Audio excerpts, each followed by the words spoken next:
यह शहर की एक गली है। वहाँ शामनाथ तिवारी द्वारा चलाई जाने वाली एक छोटी सी चिकन बिरयानी की दुकान है। शामनाथ की उम्र 50 पार हो चुकी थी, फिर भी बिना थके सुबह दुकान खोलने से लेकर रात के 10 बजे तक बेहद धैर्य के साथ स्वादिष्ट बिरयानी बनाकर बेचते।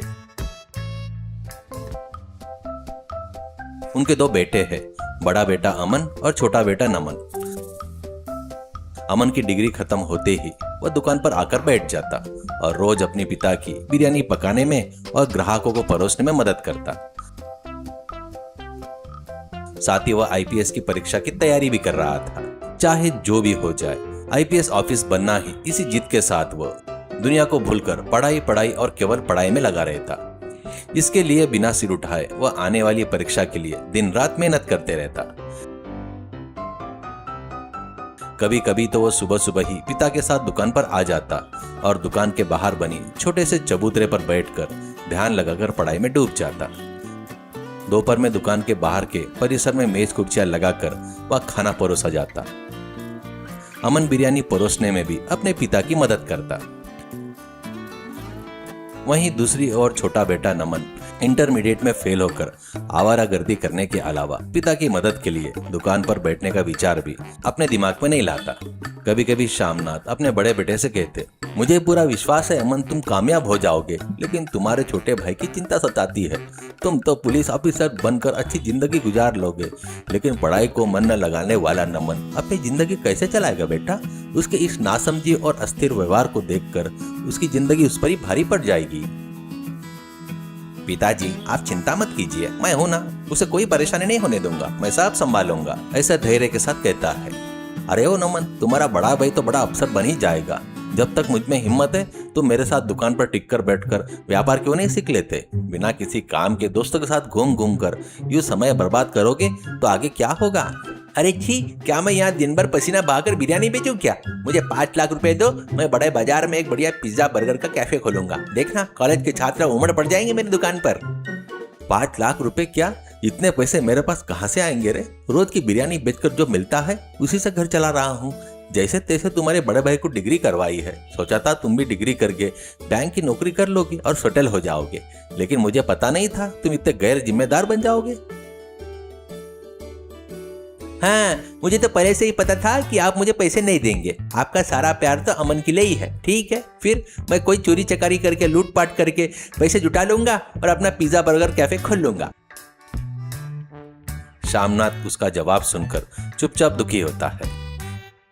एक दिन वहां से 4 दुकान छोड़कर रहने वाला स्थानीय व्यापारी रमाकांत आता है। अरे श्यामनाथ जी, 1 प्लेट बिरयानी तो दो करके ऑर्डर देता है।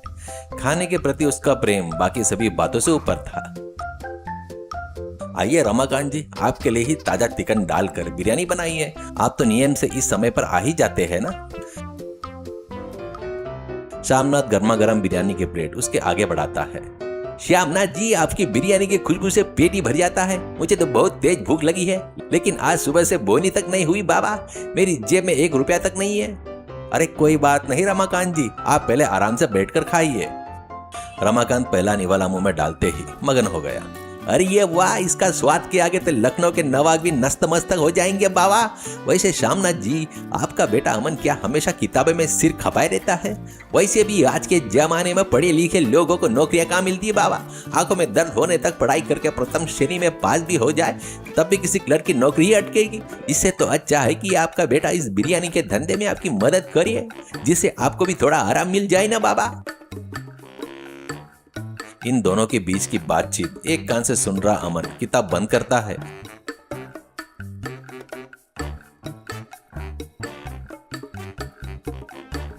रमाकांत जी, बिरयानी तो पेट भर सकती है, लेकिन शिक्षा समाज और हमारी पहचान बनाती है। मेरा लक्ष्य एक पुलिस अधिकारी बनना है, समाज में न्याय की रक्षा करना है। इतने में सामने वाली गली में राजेश वस्त्रालय की नाम की बड़ी दुकान चलाने वाले राजेश पांडे बदहवस हालत में दौड़ता हुआ आया। उसके चेहरे पर एक गहरी घबराहट साफ दिखाई दे रही थी। अरे क्या किसी ने यहाँ मेरा ब्रीफकेस देखा?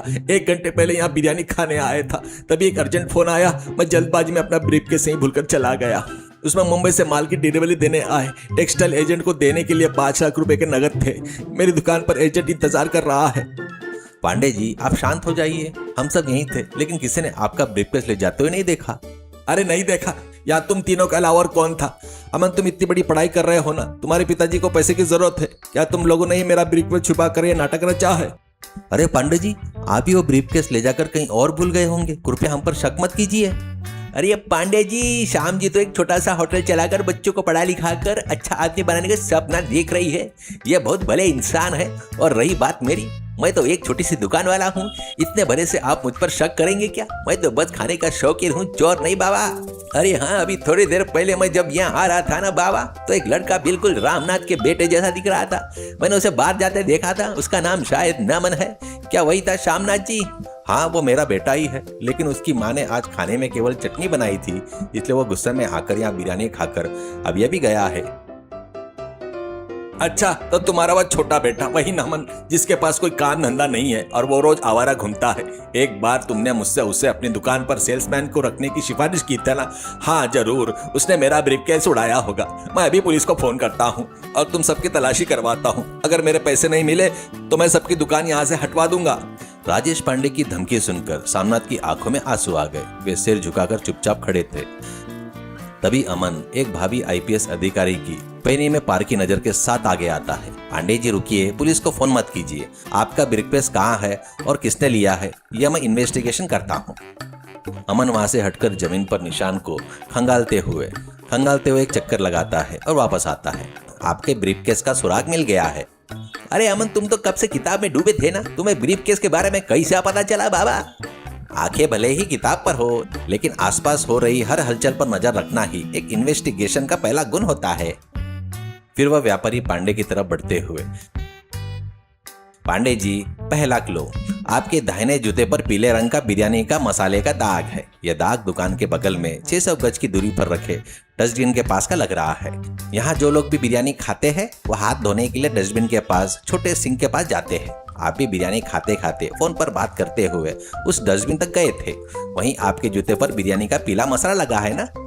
हाँ, मैं फोन पर बात करते हुए वहां तक गया था, लेकिन ब्रीफकेस कहाँ है? वही तो बता रहा हूँ, दूसरा किलो। अमन बिरयानी की मेज के कोने पर रखे एक बड़े थाली के तेल के डिब्बे की ओर इशारा करता है। आप जब फोन पर बात कर रहे थे ना, तो आपने सूटकेस को नीचे रखने के बजाय उस खाली डब्बे के ऊपर रखा और डस्टबिन की तरफ चले गए। लेकिन जो बात आपने गौर नहीं की वो यह थी कि उस डिब्बे के बगल में एक खड़ी एक साइकिल उस पर हल्की सी झुक रही थी।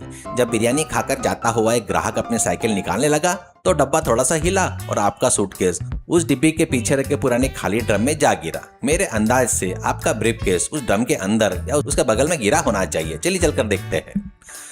सब लोग वहां जाते हैं। अमन ड्रम के तले से ब्रीफकेस को निकालकर बाहर मेज पर रख देता है। इस ब्रीफकेस पर तेल का दाग देखिए। जब डिब्बा हिला तो अंदर बची तेल की बूंदें इस पर टपकी। आप फोन की जल्दबाजी में ब्रीफकेस को वहीं भूलकर बात करते करते निकल गए। यानी यहाँ कोई चोरी नहीं हुई, ये केवल आपकी लापरवाही थी करके स्पष्ट कहता है। राजेश पांडे तुरंत अपना ब्रीफकेस खोलकर देखता है। उसमें 5 लाख रुपए नगद सुरक्षित थे। अरे, ये मेरी गलती थी। जल्दबाजी और नासमझी में मैंने आप लोगों पर बेबुनियादी इल्जाम लगाया। श्यामनाथ जी, मुझे माफ कर दीजिए। आपका बेटा तो सचमुच में कोई साधारण लड़का नहीं है। इसकी सोच और सूक्ष्म निरीक्षण क्षमता अद्भुत है। ऐसा कहते हुए माफी मांगता है। रमाकांत तालियां बजाते हुए, अरे वाह, बिना किसी हंगामे के, बिना किसी जगह बदले तुम तो 1 मिनट में केस सॉल्व कर दिया। तुम्हें तो वाकई में एक असली आईपीएस ऑफिसर के सारे लक्षण है रे बाबा। ठीक उसी समय अमन का फोन बजता है। अमन फोन निकालकर वहाँ आईपीएस का फाइनल रिजल्ट का मैसेज था। अमन की आंखों में खुशी के आंसू आते हैं। वह तुरंत अपने पिता के पैर छूकर आशीर्वाद लेता है। पिताजी, मेरा सिलेक्शन आईपीएस ऑफिसर के लिए हो गया है पिताजी। श्यामनाथ की खुशी के मारे अपने बेटे को गले से लगा लेता है। मेरा बेटा आईपीएस ऑफिसर बन गया। गरीब चिकन बिरयानी वाले का बेटा इतना बड़ा अधिकारी बन गया। वे बेटे का सिर चूमता है। अगर मेहनत करने का जज्बा हो तो कोई भी गरीबी हमारा रास्ता नहीं रोक सकती बेटा। अब समाज की ईमानदारी से सेवा करना बेटा। वहां बिरयानी खाने आए अन्य ग्राहकों ने भी यह सब देखा और अमन को बधाई दी। पिता और बेटे की खुशी और लोगों की तालियां की गूंज के बीच वह छोटी सी बिरयानी की दुकान गर्व और आनंद से भर उठी।